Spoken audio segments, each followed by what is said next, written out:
Mormon Discussions, and its lineup of great podcasts, is about helping Latter-day Saints like you tackle deeper, complex issues within Mormonism.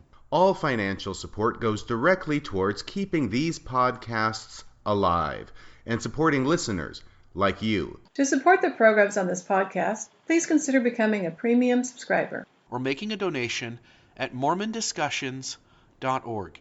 Again, that's Mormon Discussions, plural with an S on the end, .org. Donate today and support programs like Mormon Discussion, Radio Free Mormon, Mormon Awakenings, Mormon History Podcast, Marriage on a Tightrope, and others. If these programs benefit you, and you want to see these continue, please consider making an annual donation starting today. All donations are tax exempt inside the United States and go towards keeping the podcast alive.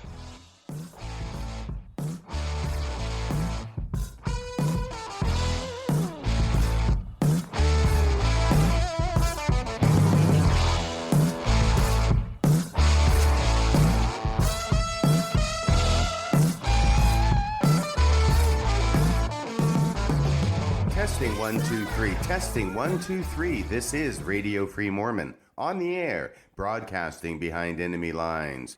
Tonight's episode, Treasure Digging, with Joseph Smith and John Steinbeck. As I record this episode, it is October 24th, 2018.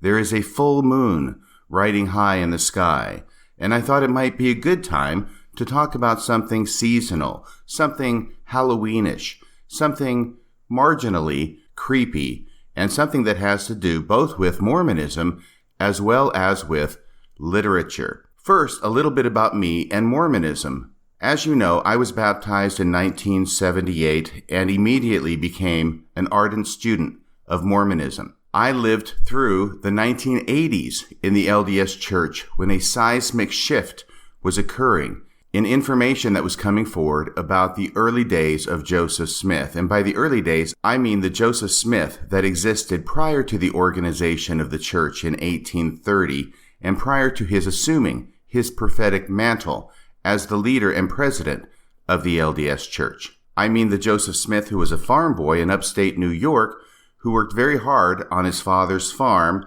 and engaged with other men in his community in the practice of treasure digging.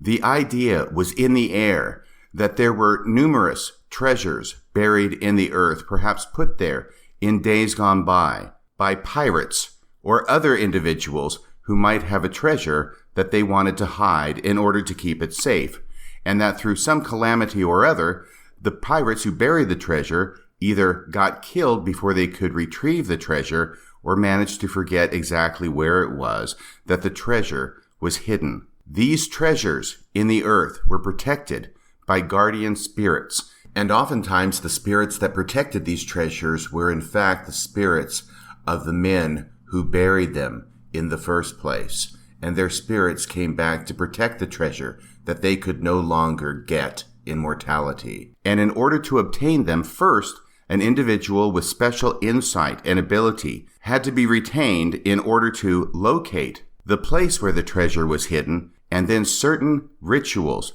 had to be performed with exactness in order to get past the spirit or spirits that were guarding the treasure. Because unless these rituals were performed with exactness, the treasure would not be able to be located, and usually it was considered that the treasure would slip away into the earth. These treasures could actually move in the earth and move away from the people who were digging for it, with the result that, in spite of all their digging, they didn't find any treasure. So what would happen is that Joseph Smith, who was reputed to have this ability to locate treasure, would lead a group of men by night to the place where Joseph Smith said the treasure was hidden, and certain rituals were performed in order to get past the guardian spirits.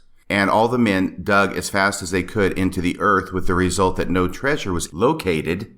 It did not impugn Joseph Smith's ability to find treasure. Rather, it could be blamed upon the fact that the rituals were not performed correctly, and therefore, when the men went to dig, the treasure itself slipped away into the earth. In this way, failed treasure digs could be blamed not on the person locating the treasure, but on the spirits who protected the treasure and kept it from being found. As I say, in the 1980s, Information was coming forward that Joseph Smith led a number of these expeditions with the men in his neighborhood to find treasure. And the instrument that Joseph Smith used to locate the treasure was a peepstone, the same instrument that Joseph Smith would later use to translate the Book of Mormon, a treasure that he found in the ground that was protected by a guardian spirit named Moroni. Well, all of this information was very troubling to the LDS Church, and therefore their response was denying any such information. They did not see it as a positive thing that the founder and first prophet of the LDS Church would be engaged in such activities, and therefore simply denied it. One such article appeared the year before the 1980s started. It was 1979. It was the September issue of the Ensign magazine, and in that issue is a lengthy article written by the historian Dean Jesse, in which he seeks to obliquely counter claims of Joseph Smith's early money digging. The title of the article is Among Historians, and it talks about the different versions of Joseph Smith that are presented by critics of the church in the early days versus members of the church in the early days, and contrasts the negative from the former with the positive from the latter. I will just read a couple of paragraphs from this article so you can get the flavor of how it was the church was trying to deny that Joseph Smith practiced money digging in his early years. A point of focus in the early published reports was the personality and character of Joseph Smith. The prophet noted that rumor with her 1,000 tongues was all the time employed in circulating falsehoods about my father's family and about myself. Among the earliest descriptions of Joseph were those published by Abner Cole over the name of Obadiah Dogberry, editor of the Palmyra, New York Reflector.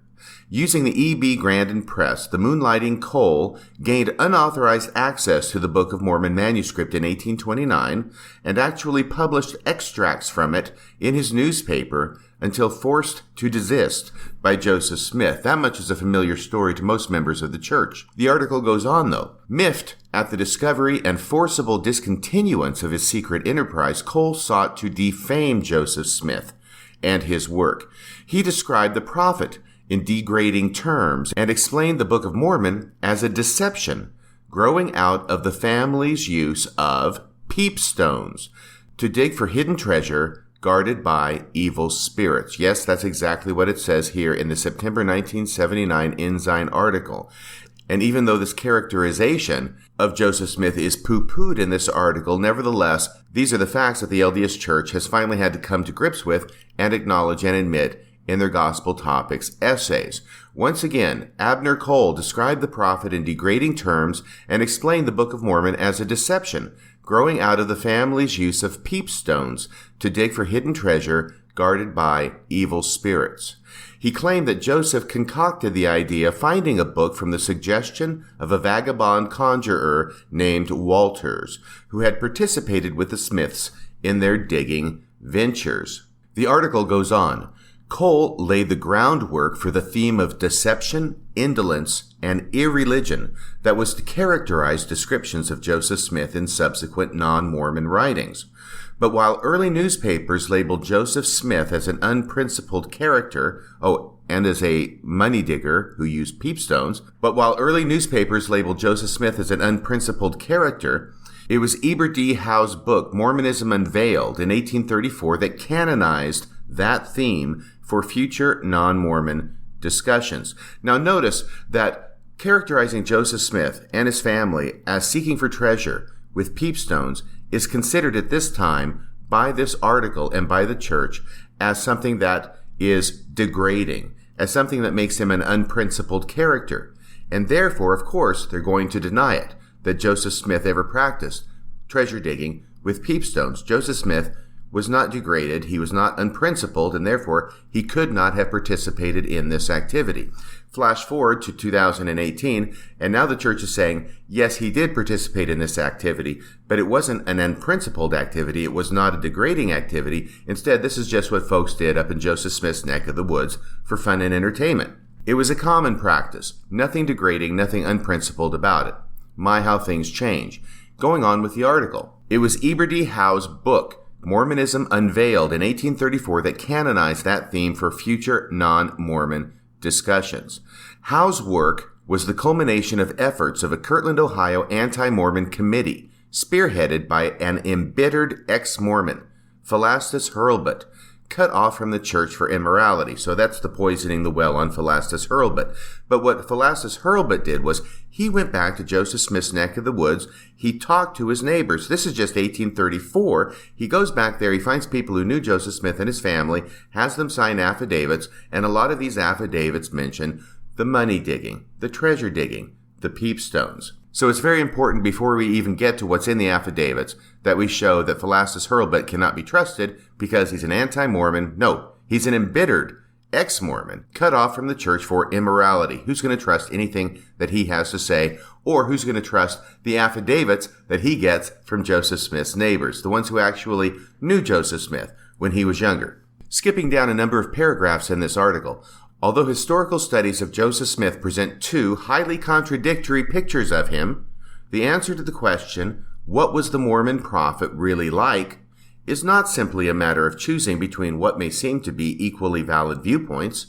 In an age indifferent to facts and research, when tests of reliability were not a part of scholarly decorum and historical tastes were not so discriminating, the Hurlbut affidavits found easy acceptance.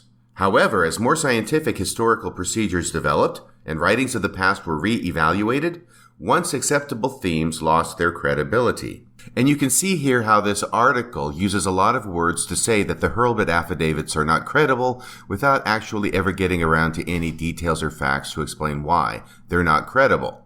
Finally, this paragraph.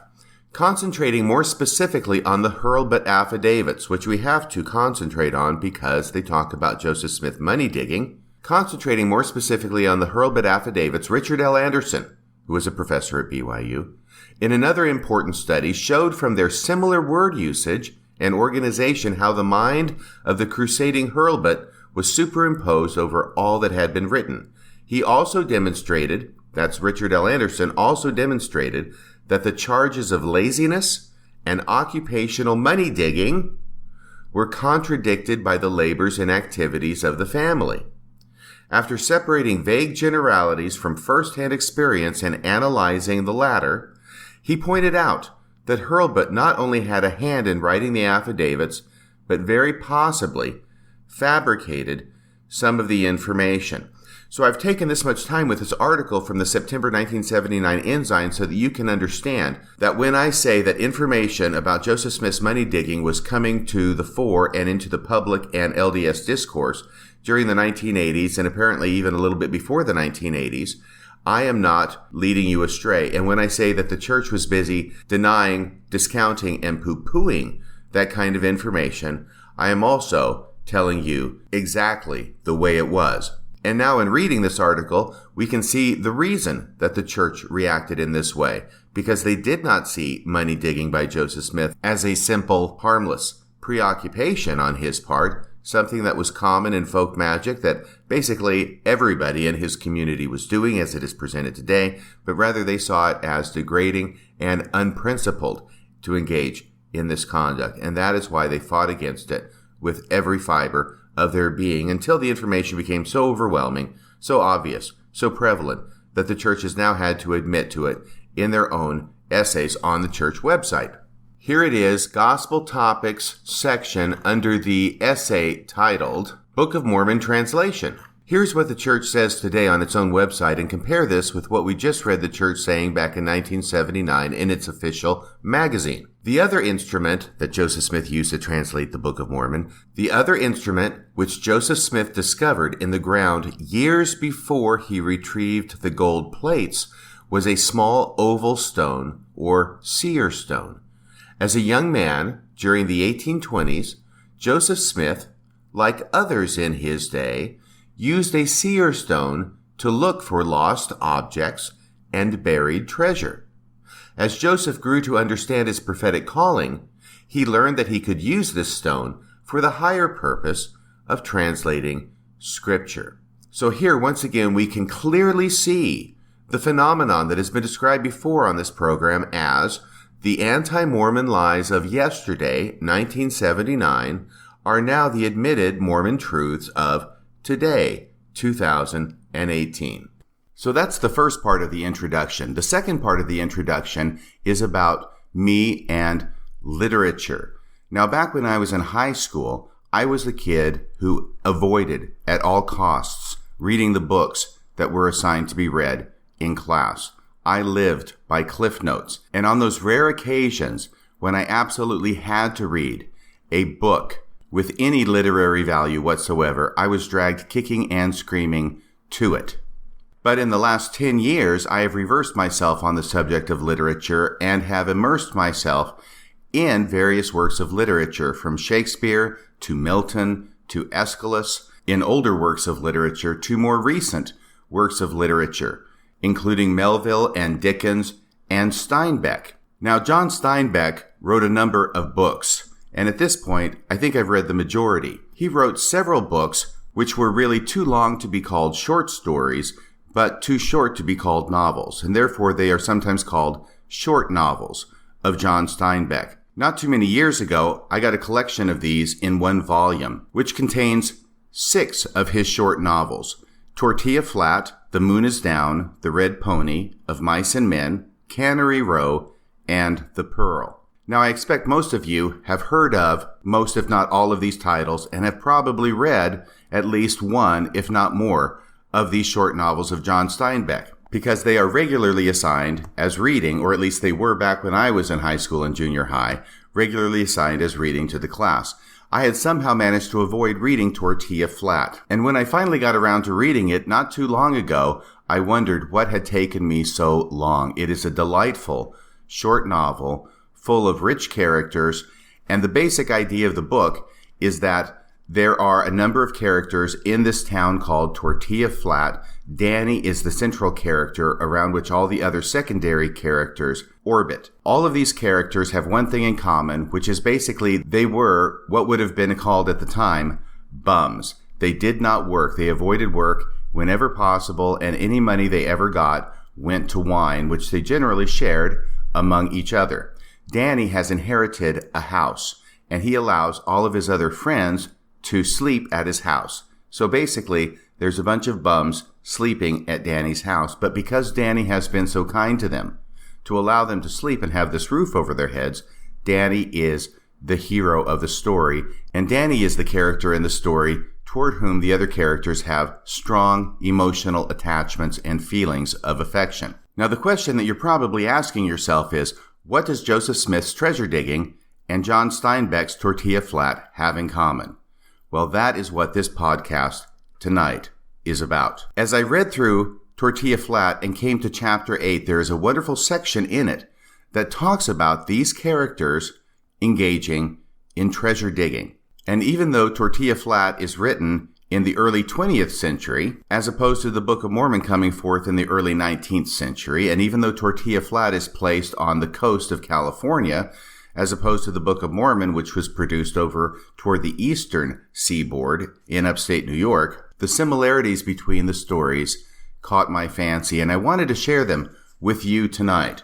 So at this point, I'm going to be reading from chapter 8 of Tortilla Flat. I'm not going to be reading the entire chapter. I'm just going to be reading the pages that deal with this expedition for treasure digging, and I hope you will enjoy it as much as I did when I read it. The chapter begins with the return of the character named Big Joe Portuguese from the war. This would be World War I. He's been in the Army for a couple of years. He finally gets back to Tortilla Flat, and I'm going to pick up the story here. Speaking of Big Joe Portuguese, the Portuguese, he's referred to as Big Joe Portuguese and the Portuguese liked the Monterey jail. It was a place to meet people. If he stayed there long enough, all his friends were in and out. The time passed quickly. He was a little sad when he had to go, but his sadness was tempered with the knowledge that it was very easy to get back again. He combed the streets for his old friends, Pylon and Danny and Pablo, and could not find them. The police sergeant said he hadn't booked them for a long time. They must be dead, said the Portuguese. He wandered sadly to Torelli's, but Torelli was not friendly toward men who had neither money nor barterable property, and he gave Big Joe little solace. But Torelli did say that Danny had inherited a house on Tortilla Flat, and that all his friends lived there with him. Affection and a desire to see his friends came to Big Joe. In the evening, he wandered up toward Tortilla Flat to find Danny and Pylon. It was dusk as he walked up the street, and on the way, he met Pylon, hurrying by in a businesslike way. "Aye, Pylon." This is my voice for Big Joe Portuguese. "Aye, Pylon. I was just coming to see you."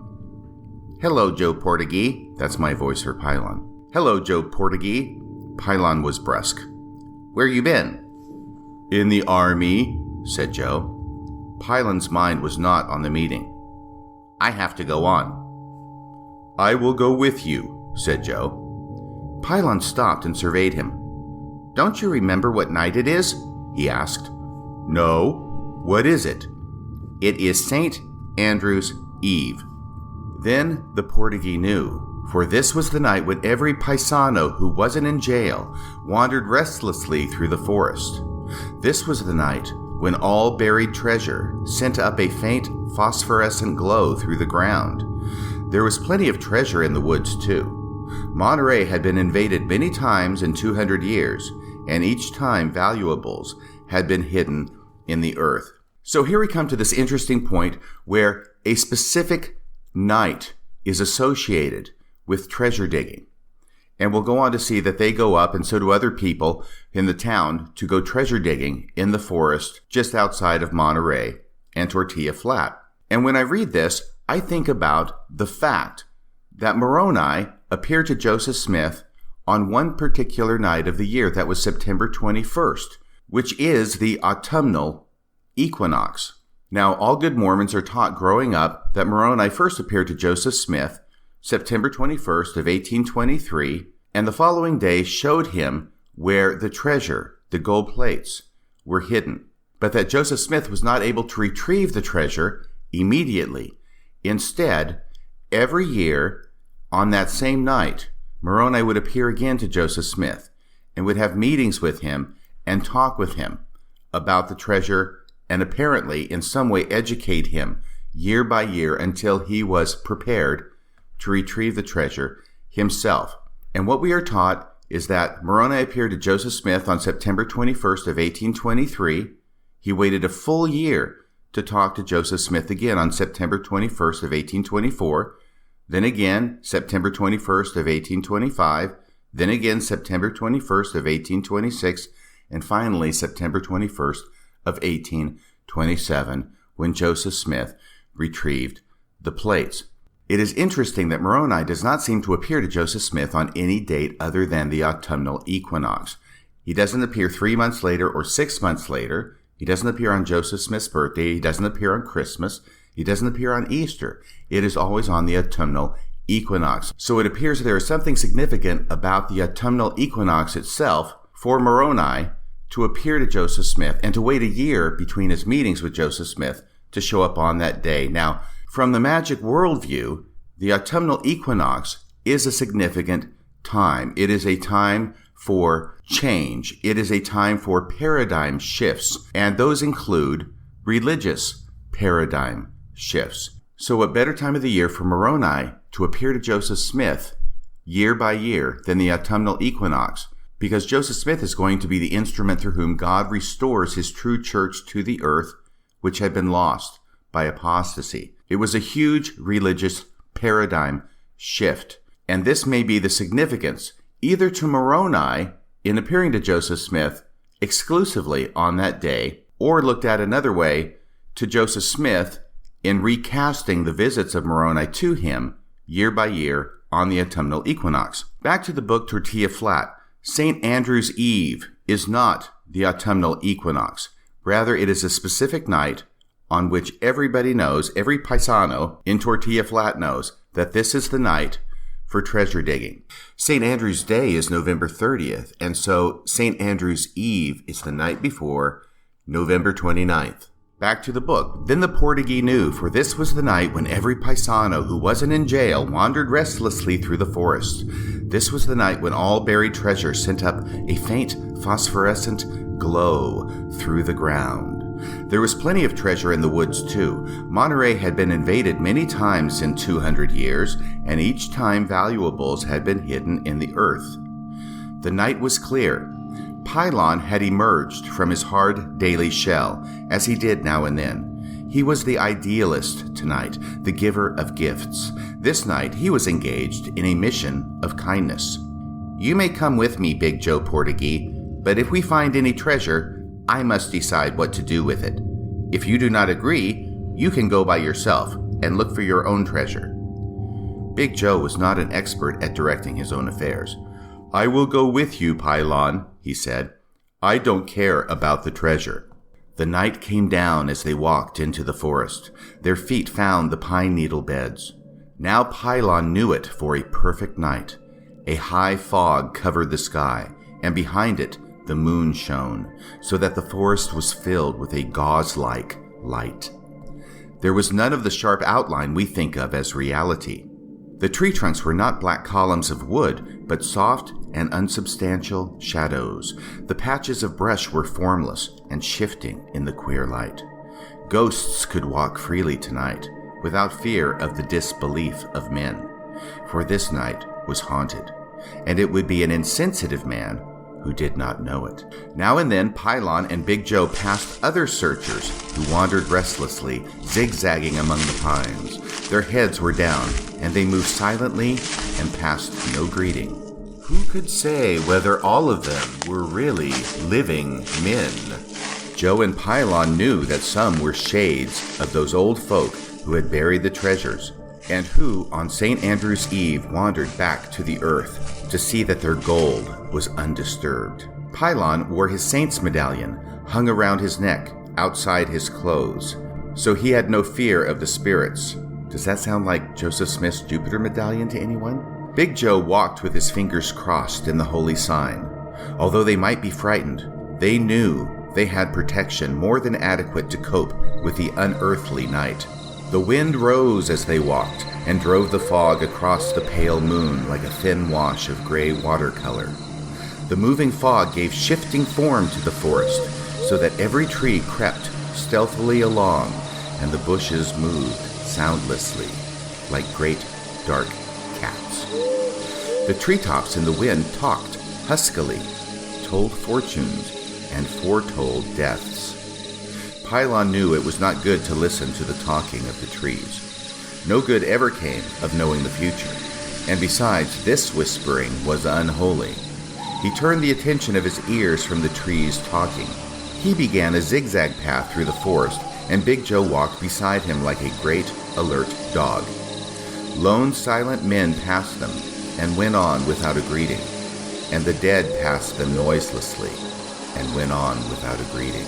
The fog siren began its screaming on the point far below them, and it wailed its sorrow for all the good ships that had drowned on the iron reef, and for all those others that would sometime die there. Pylon shuddered and felt cold, although the night was warm. He whispered a Hail Mary under his breath. They passed a gray man who walked with his head down and who gave them no greeting. An hour went by, and still Pylon and Big Joe wandered as restlessly as the dead who crowded the night. Suddenly Pylon stopped. His hand found Big Joe's arm. "Do you see?" he whispered. "Where?" "Right ahead there." "Yes, I think so." It seemed to Pylon that he could see a soft pillar of blue light that shone out of the ground 10 yards ahead of him. "Big Joe," he whispered, "find 2 sticks about 3 or 4 feet long. I do not want to look away. I might lose it." He stood like a pointing dog while Big Joe scurried off to find the sticks. Pylon heard him break 2 small dead limbs from a pine tree, and he heard the snaps as Big Joe broke the twigs from his sticks. And still Pylon stared at the pale shaft of nebulous light. So faint it was that sometimes it seemed to disappear altogether. Sometimes he was not sure he saw it at all. He did not move his eyes when Big Joe put the sticks in his hands. Pylon crossed the sticks at right angles and advanced slowly, holding the cross in front of him. As he came close, the light seemed to fade away. but he saw where it had come from, a perfectly round depression in the pine needles. Pylon laid his cross over the depression, and he said, "All that lies here is mine by discovery. Go away, all evil spirits. Go away, spirits of men who buried this treasure. In nomen Patris et Filius et Spiritus Sancti." And then he heaved a great sigh and sat down on the ground. "We have found it, oh my friend Big Joe," he cried. "For many years I have looked, and now I have found it." Let's dig, said Big Joe. But Pylon shook his head impatiently. "When all the spirits are free? When even to be here is dangerous? You are a fool, Big Joe. We will sit here until morning, and then we will mark the place, and tomorrow night we will dig. No one else can see the light now that we have covered it with the cross. Tomorrow night there will be no danger." The night seemed more fearful now that they sat in the pine needles, but the cross sent out a warmth of holiness and safety, like a little bonfire on the ground. Like a fire, however, it only warmed the front of them. Their backs were to the cold and evil things that wandered about in the forest. Pylon got up and drew a big circle around the whole place, and he was inside when he closed the circle. "Let no evil thing cross this line, in the name of the most holy Jesus," he chanted. Then he sat down again. Both he and Big Joe felt better. They could hear the muffled footsteps of the weary, wandering ghosts. They could see the little lights that glowed from the transparent forms as they walked by. But their protecting line was impregnable. Nothing bad from this world or from any other world could cross into the circle. what are you going to do with the money? Big Joe asked. Pylon looked at him in contempt.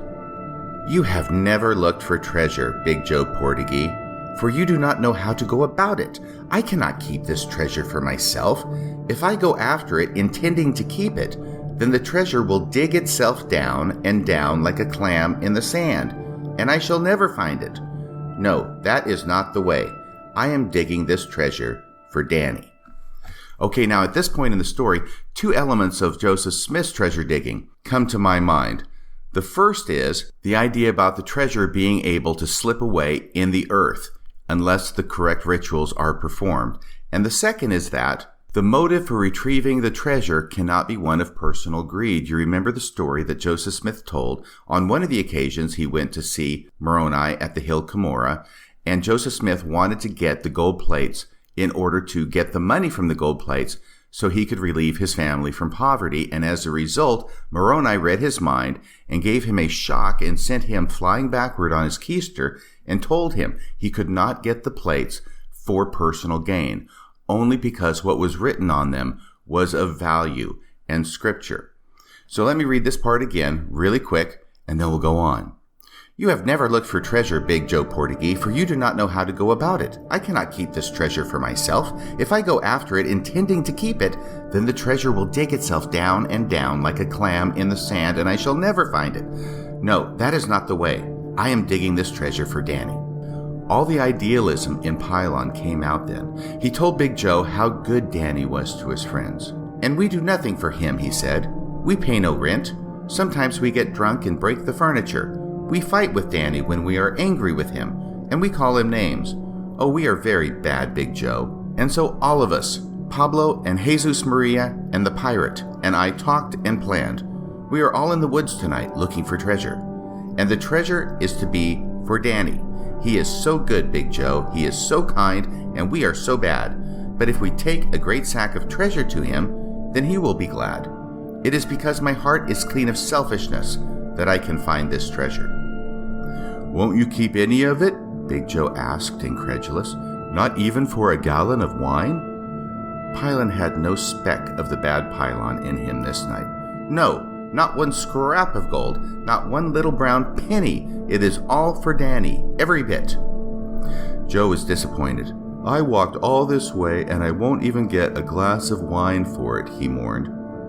"When Danny has the money," Pylon said delicately, "it may be that he will buy a little wine. Of course, I shall not suggest it, for this treasure is Danny's, but I think maybe he might buy a little wine. And then, if you were good to him, you might get a glass."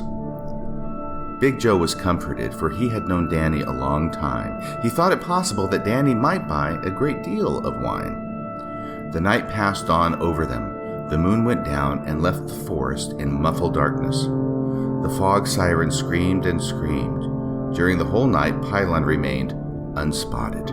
He preached a little to Big Joe, as recent converts are likely to do. "It is worthwhile to be kind and generous," he said. "Not only do such actions pile up a house of joy in heaven, but there is, too, a quick reward here on earth. One feels a golden warmth glowing like a hot enchilada in one's stomach. The Spirit of God clothes one in a coat as soft as camel's hair. I have not always been a good man, Big Joe Portuguese. I confess it freely." Big Joe knew it perfectly well. "I have been bad," Pylon continued ecstatically. He was enjoying himself thoroughly. "I have lied and stolen. I have been lecherous. I have committed adultery and taken God's name in vain." "Me too," said Big Joe happily. "And what was the result, Big Joe Portuguese? I have had a mean feeling. I have known I would go to hell, but now I see that the sinner is never so bad that he cannot be forgiven. Although I have not yet been to confession, I can feel that the change in me is pleasing to God, for His grace is upon me. If you too would change your ways, Big Joe, if you would give up drunkenness and fighting and those girls down at Dora Williams' house, you too might feel as I do." But Big Joe had gone to sleep. He never stayed awake very long when he was not moving about. The grace was not quite so sharp to Pylon when he could not tell Big Joe about it, but he sat and watched the treasure place while the sky grayed and the dawn came behind the fog. He saw the pine trees take shape and emerge out of obscurity. The wind died down, and the little blue rabbits came out of the brush and hopped about on the pine needles. Pylon was heavy-eyed, but happy. When it was light, he stirred Big Joe Portuguese with his foot. "It is time to go to Danny's house. The day has come."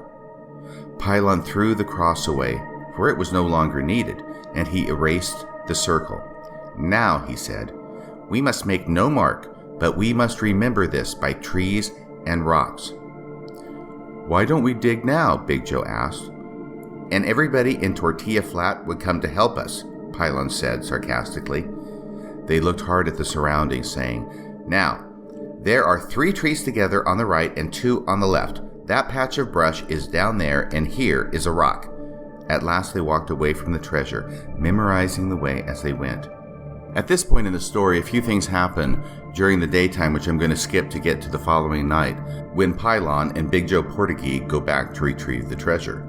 At dusk, Joe Portuguese returned. He and Pylon conferred in the yard, out of earshot of the house. "We will borrow tools from Mrs. Morales," Pylon said. "A shovel and pickaxe stand by her chicken house." When it was quite dark, they started. "We go to see some girls, friends of Joe Portuguese," Pylon explained. They crept into Mrs. Morales' yard and borrowed the tools. And then, from the weeds beside the road, Big Joe lifted out a gallon jug of wine. "Thou hast sold the treasure," Pylon cried fiercely. "Thou art a traitor, O dog of a dog." Big Joe quieted him firmly. "I did not tell where the treasure was," he said with some dignity. "I told like this. We found a treasure, I said, but it is for Danny. When Danny has it, I will borrow $1 and pay for the wine." Pylon was overwhelmed. "And they believed and let you take the wine?" he demanded. "Well," Big Joe hesitated, "I left something to prove I would bring the $1. Pylon turned like lightning and took him by the throat. "What did you leave?" "Only one little blanket, Pylon," Joe Portuguese wailed. "Only one." Pylon shook at him, but Big Joe was so heavy that Pylon only succeeded in shaking himself. "What blanket?" he cried. "Say what blanket it was you stole." Big Joe blubbered. "Only one of Danny's, only one. He has 2. I took only the little tiny one. Do not hurt me, Pylon. The other one was bigger. Danny will get it back when we find the treasure." Pylon whirled him around and kicked him with accuracy and fire. "Pig," he said. "Dirty, thieving cow. You will get the blanket back or I will beat you to ribbons." Big Joe tried to placate him. "I thought how we are working for Danny," he whispered. "I thought Danny will be so glad. He can buy 100 new blankets." "Be still," said Pylon. "You will get that same blanket back, or I will beat you with a rock." He took up the jug and uncorked it and drank a little to soothe his frayed sensibilities. Moreover, he drove the cork back and refused the portagee even a drop. "For this theft, you must do all the digging. Pick up those tools and come with me." Big Joe whined like a puppy and obeyed. He could not stand against the righteous fury of Pylon. They tried to find the treasure for a long time. It was late when Pylon pointed to 3 trees in a row. "There," he said. They searched about until they found the depression in the ground. There was a little moonlight to guide them, for this night the sky was free of fog. Now that he was not going to dig, Pylon developed a new theory for uncovering treasure. "Sometimes the money is in sacks," he said, "and the sacks are rotted. If you dig straight down, you might lose some." He drew a generous circle around the hollow. "Now, dig a deep trench around, and then we will come up on the treasure." "Aren't you going to dig?" Big Joe asked. Pylon broke into a fury. "Am I a thief of blankets?" he cried. "Do I steal from the bed of my friend who shelters me?" "Well, I ain't going to do all the digging," Big Joe said. Pylon picked up one of the pine limbs that only the night before had served as part of the cross. He advanced ominously toward Big Joe Portagee. "Thief," he snarled. "Dirty pig of an untrue friend. Take up that shovel." Big Joe's courage flowed away, and he stooped for the shovel on the ground. If Joe Portagee's conscience had not been bad, he might have remonstrated, but his fear of Pylon, armed with a righteous cause and a stick of pine wood, was great. Big Joe abhorred the whole principle of shoveling. The line of the moving shovel was unattractive.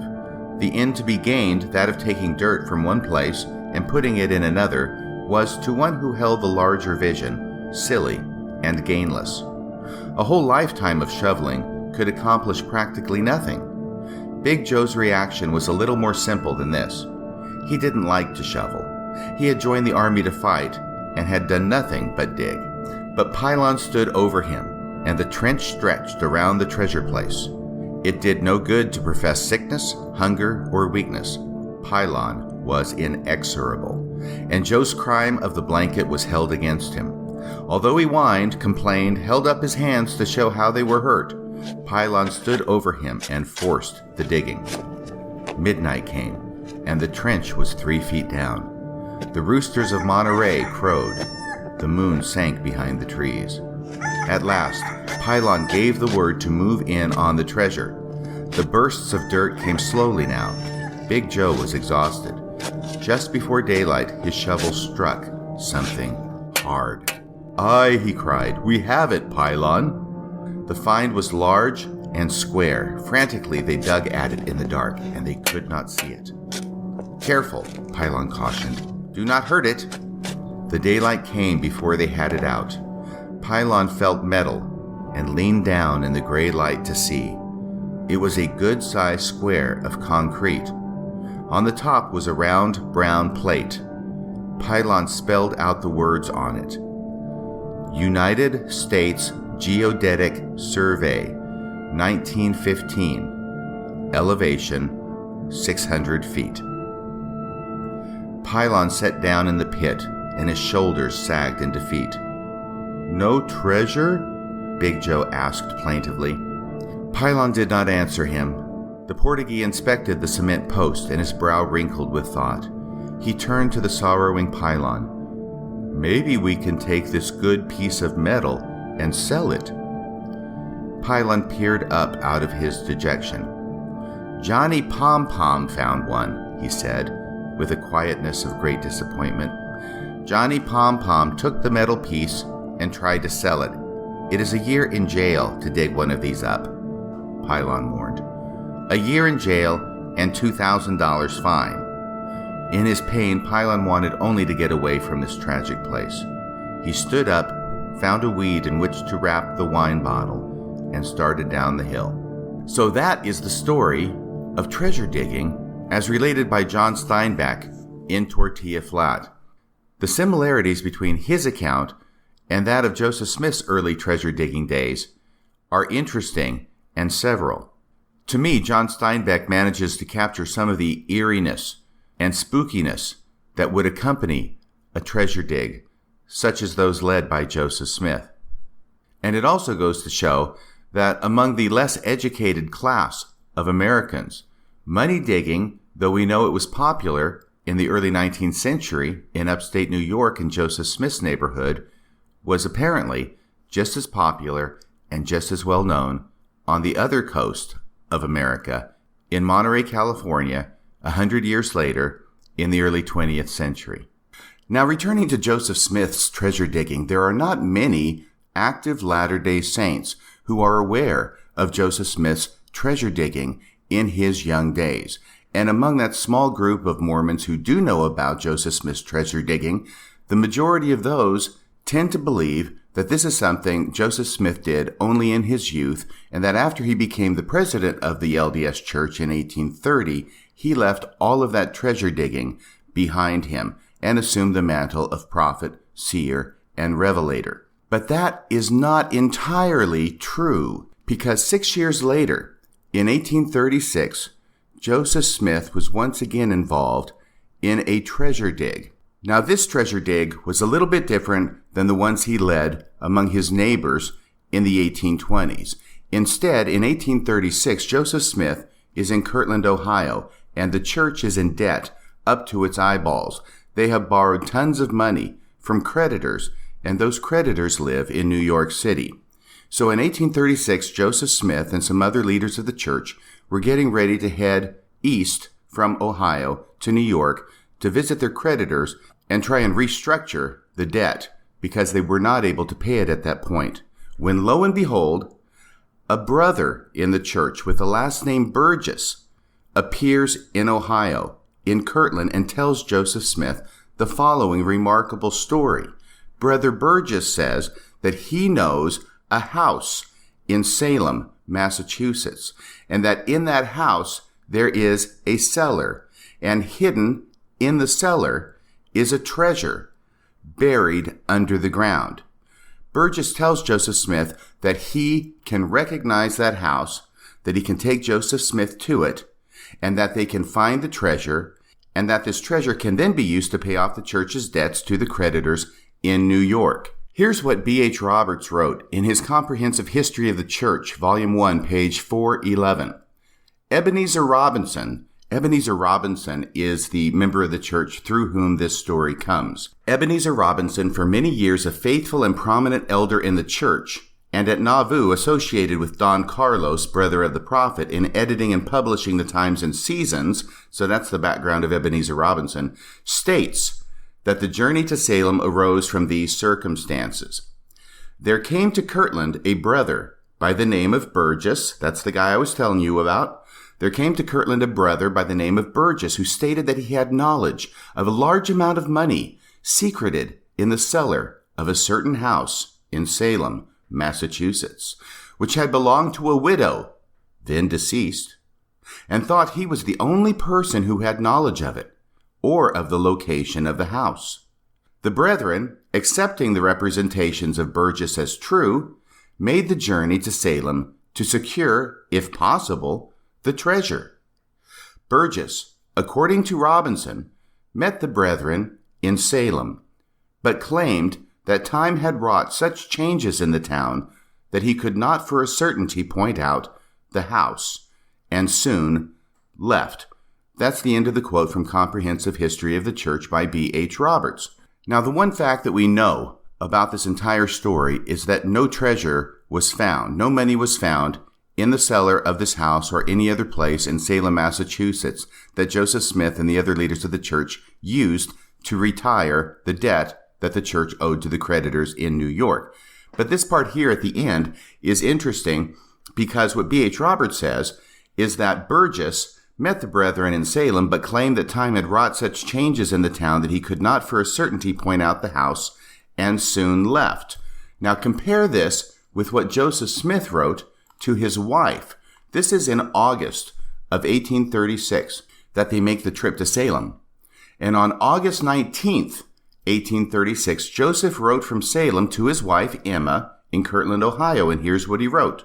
Quote, "We have found the house since Brother Burgess left us. very luckily and providentially, as we had one spell, been most discouraged. The house is occupied, and it will require much care and patience to rent or buy it." End of quote from the letter of Joseph Smith. So if both of these accounts are correct, Burgess meets them in Salem, Massachusetts, says he can't find the house, he can't remember it, things have grown up so much that he can't positively identify the house. Burgess leaves, and after Brother Burgess leaves, Joseph Smith, through some unstated means in his letter to Emma, very luckily and providentially found the house. Now, it's very strange because I don't know exactly how Joseph Smith would find the house after the person who said he knew the house and was probably the only person who knew the house and could identify it, Brother Burgess, had failed to find the house and already left Salem in defeat. Nevertheless, Joseph Smith claims that they did find the house, that they're going to try and rent or buy it with obviously the intent of going down into the cellar and digging and finding this money and this treasure, but that never happened. As I say, that's the one thing we know for sure. No treasure was ever found in Salem. Now, the first point I want to make is that this is not the kind of treasure dig that Joseph Smith led in the 1820s. This is something where he doesn't put his seer stone or peepstone into the bottom of his top hat, put his face over the top of the hat, and then look and see by some magical means the location of the treasure and where it is that everybody is supposed to dig. No, instead, this appears to come to him through a report from a person named Burgess who claims to know where the treasure is and that it's hidden in the cellar of a certain house in Salem, Massachusetts.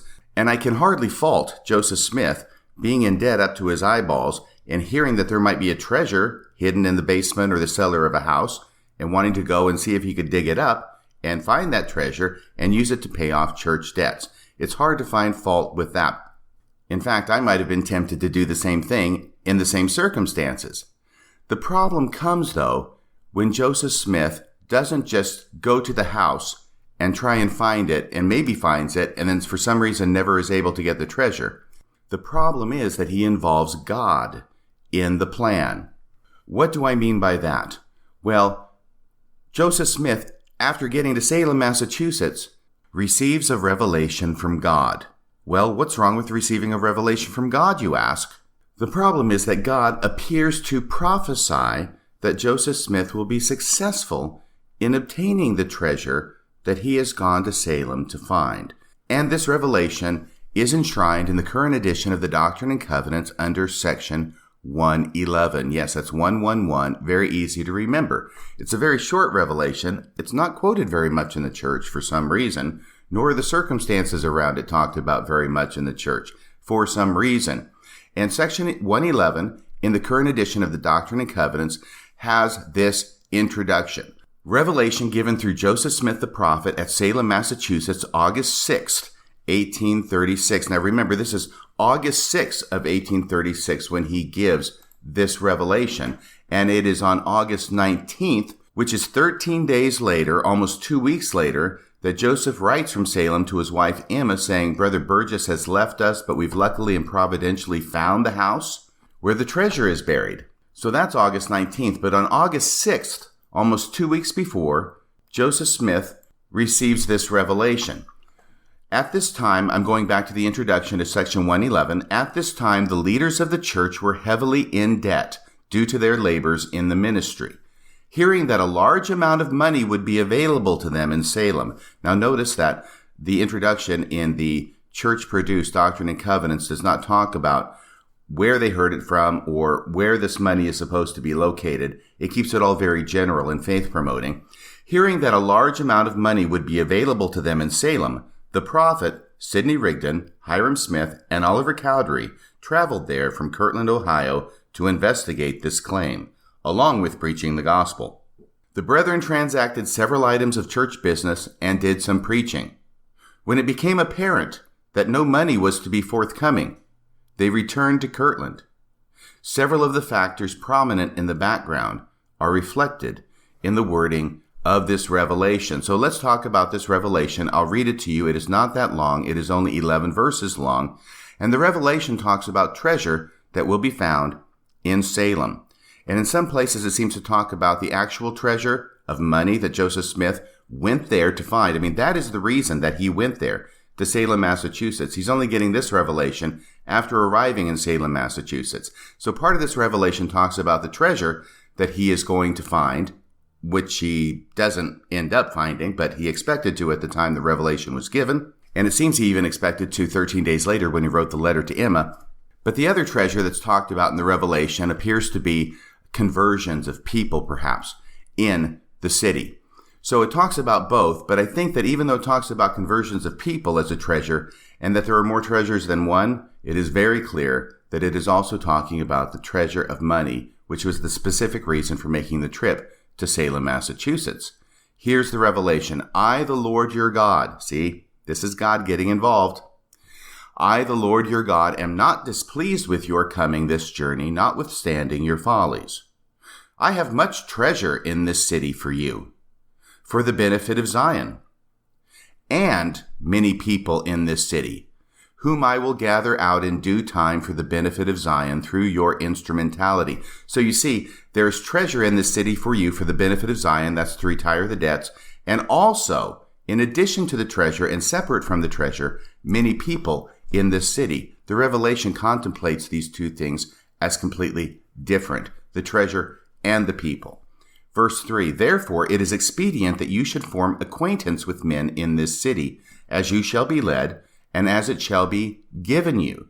And it shall come to pass in due time that I will give this city into your hands. Now, I'm not exactly sure when that was supposed to happen. Apparently, Salem has not been given into Joseph Smith's hands yet, or to the Church of Jesus Christ of Latter-day Saints, at least not up to this point of this recording on October 24th of 2018. Maybe this is something that will have to happen in the future and be put on the perpetual back burner. But this is what the Lord prophesies.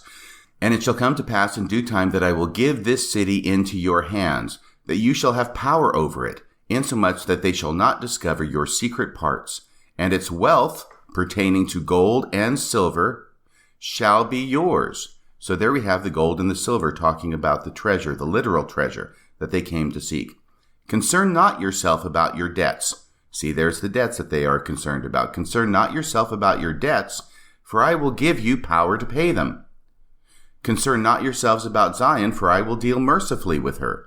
Tarry in this place, and in the regions round about, and the place where it is my will that you should tarry. For the main shall be signalized unto you by the peace and power of my Spirit that shall flow unto you. This place you may obtain by hire. Now hang on a second here, okay? Because actually, as I'm reading this right now, pieces are starting to fall into place. This place you may obtain by hire. What place is this talking about? Notice verse 8 says, and the place where it is my will that you should tarry for the main shall be signalized unto you by the peace and power of my Spirit that shall flow unto you. And then in verse 9, it says, this place you may obtain by hire. What kind of place has to be retained by hire? And that's H-I-R-E, hire. You have to rent it. You have to lease it. This is the house that it's talking about, the house where the treasure is buried. Remember the August 19th, 1836 letter that Joseph Smith writes to Emma 13 days after this revelation is received. We have found the house since Brother Burgess left us, very luckily and providentially, as we had one spell been most discouraged. The house is occupied, and it will require much care and patience to rent or buy it. In other words, to hire it. This is what the Lord is talking about through Joseph Smith in section 111. This place you may obtain by hire. And inquire diligently concerning the more ancient inhabitants and founders of this city, for there are more treasures than one for you in this city. And this is where the apologists usually go to in this revelation in order to draw focus away from the failed prophecy about finding the literal treasure in this house in Salem, Massachusetts, and then talk about, well, there's other treasures. There's these more spiritual treasures. There's these converts that you can make in this city. And the revelation concludes, therefore be ye as wise as serpents and yet without sin, and I will order all things for your good as fast as ye are able to receive them. Amen. Well, This is a very significant revelation, and it sits in the Doctrine and Covenants like a pointing finger of blame, because it is a revelation that Joseph Smith received from God, in which God tells him that he is going to be able to find treasure in Salem. And it doesn't appear that the apologist's effort to try and say that the treasure was something completely different than the physical money that they were looking for buried in the cellar of this certain house. Because even though it does talk about other things, it most definitely talks about the literal treasure as well. And in fact, in verses 8 and 9, it sure sounds like the Lord is saying, I will signal to you by the power of the Spirit the place or the house it is that you may obtain by hire. And yet, this never appears to have happened, that a house was never hired, that the place may have been signaled, the place may have been signaled to them, and perhaps that's what Joseph Smith is referring to when he says that providentially and luckily they were able to find the house even after Brother Burgess left, and yet no money was found. No money was forthcoming. No money was able to be used to retire the church's debts. So, with that postscript, we see that Joseph Smith's interest in treasure digging was not exclusively related to his youth in the 1820s, but appears to have continued on into the 1830s and substantially after he became the president and prophet of the Church of Jesus Christ of Latter-day Saints. That's about all for tonight. Until next time, this is Radio Free Mormon, signing off the air.